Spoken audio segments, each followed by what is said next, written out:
Years ago, my sister Daisy went missing.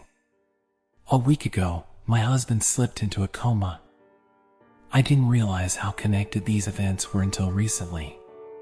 Daisy lived with us for complicated family reasons.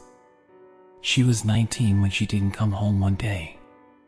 There isn't an exact moment I can pinpoint the grief starting, because there isn't an exact moment that I realized she wasn't coming home.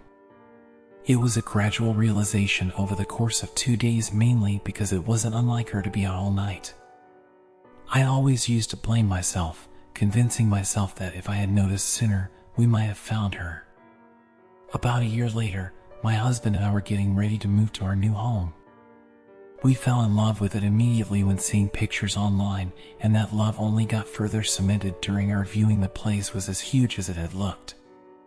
We thought moving here would be the best decision of our lives, although in the back of my mind, I worried that we were secretly running away from our feeling of grief, leaving Daisy behind. My husband simply said, "What if we're running with her?" I never entirely understood it, but it brought me comfort all the same.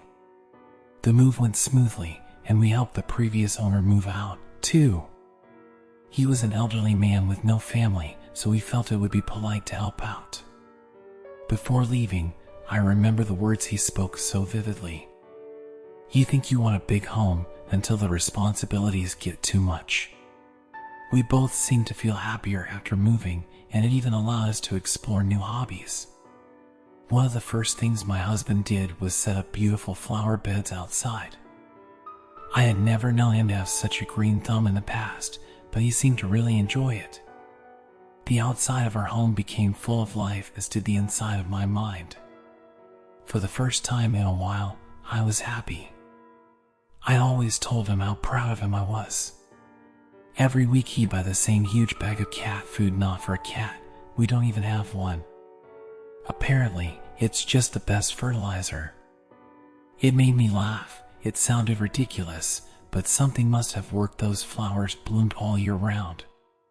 Last week, I lost him without losing him. I woke up without him in my arms and went straight downstairs to find him. I found him unconscious on the kitchen floor with blood coming from his lower leg. I don't know how long he was there, but the blame set in once again. If I had found him sooner, would he have been okay? I called an ambulance right away, but he never regained consciousness. The doctors aren't sure he ever will. When I found him, he was laying next to the well. The previous owner told us he discovered the well whilst having work done on the flooring. He decided to incorporate it into the design, making it level with the floor and giving it a tempered glass top. It dates back to the 1800s, when this building was first constructed as a pub. My husband found it so interesting, always being sure to show it off for any kind of visitors we had. I always just found it creepy. We don't even know how deep it goes. The bottom is never visible. Last week was my first night alone without my husband in years. I thought I wouldn't get any sleep, but maybe the exhaustion caught up to me. I fell asleep instantly upon touching the soft blankets. I remember so vividly dreaming of Daisy. That is when the thunder began. I woke up in the night to a booming crash. Thunder echoed all throughout the house for at least an hour or so. It frightened me at first, but as the noise died down, it actually became soothing and helped me gently get back to sleep. The next morning, I walked back to the hospital to see my husband. The ground was dry and warm. There was no evidence of the storm I had heard loudly visiting the neighborhood on the night prior. I didn't take this as a clue at the time. It just wasn't my biggest concern. Going to see him felt similar to looking for Daisy. With her, we would go out every day, physically searching for her and places she might be. Now, instead, I wait next to my husband, hoping, wishing for him to come back to me. The next night, the thunder came back. Louder and longer this time. I didn't get the satisfaction of drifting to sleep before it began. It was whilst I was laying there, eyes open, that I realized there was no light. Not a single flash from any kind of lightning. Those bedroom windows remained as dark as void. I decided to check the weather. Cold, slightly cloudy. This cycle repeated. I felt like I was going insane. Like clockwork, every night, the same cycle, the same cycle, the same cycle. It got stronger with each night. I spoke to neighbors, doctors at the hospital, friends on the phone. I'd always bring the thunder up in conversation. None of them had heard any thunder. I could not wrap my head around how I was alone in this. Yesterday, my mind seemed to decide that it was time to be active around the house again. I cleaned the dishes that were piling up, emptied the bins, and decided I should tend to my husband's flowers. I was surprised that they were wilting already. It gave me a funny feeling that he was still around, taking care of them whenever I wasn't looking. I got emotional as I looked down at them. I wasn't even sure how he applied the cat food fertilizer. I had never really seen him do it.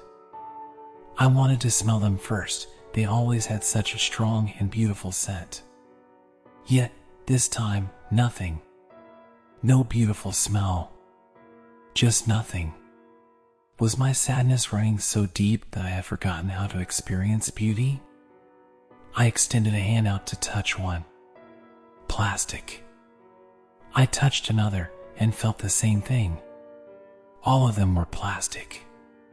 Every single last one. Even the daisies, planted in memory of my sister. His hobby had been a lie. I was almost angry, but all that emotion came out as tears as I settled for just feeling empty. Why had he lied? That night is when things took a turn. The thunder was at its loudest. I could hardly hear my own thoughts. I knew that there was no chance of sleep. I decided to get a glass of water, a decision that changed everything. As I stepped down each step, the noise seemed to somehow get louder. Step. Boom. Step. Boom. Step. Boom. I stepped into the kitchen and the noise stopped. I tensed up, bracing for the next crash to cut through the silence, yet the silence remained. Relieved, I flicked the light switch, only to be met with more darkness. The bulb was busted fantastic, but at least the noise had stopped. I made my way through the kitchen. The cold feeling of the glass at my feet confirmed that I was walking right over the well. I shivered, but not because of the temperature. As my feet made their way back onto the tiles, they hit something far too early. A tile seemed to be broken or out of place. I couldn't tell, and whilst I could get a glass of water in darkness, I could not deduce this foreign feeling without the light. So, I went to get the spare bulbs down in the basement. Truth be told, I hadn't been down there since we moved to the house. I never liked the spooky atmosphere. But I had to face that fear, and thankfully, the basement was nice and bright. Regardless, I had no plans to be down there long. I found the bulbs quickly, but as I grabbed one, something caught my eye. Perfume. Lots of perfume. Boxes and boxes of them, none of them mine, and to my knowledge, my husband never wore perfume. Curiously, I sprayed one in the air and smelt it. I was instantly transported to the flower beds. This bottle smelled exactly like the ones outside our front door.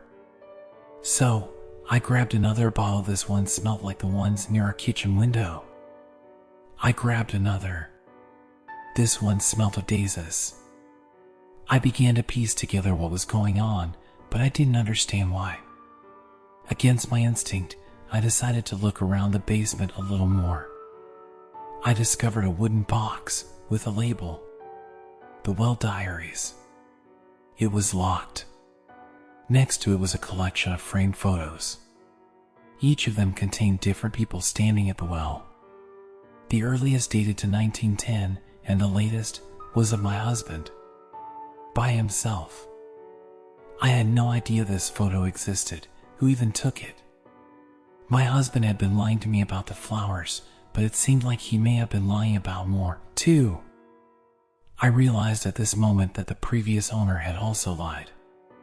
The old man claimed he found the well. These photos showed otherwise. It was never covered up to begin with. I also found an MP3 player with only one song, Daisy Bell. The one that goes, Daisy, Daisy, give me your answer, do. My sister had always had that as her ringtone. The final thing I found creeped me out too much.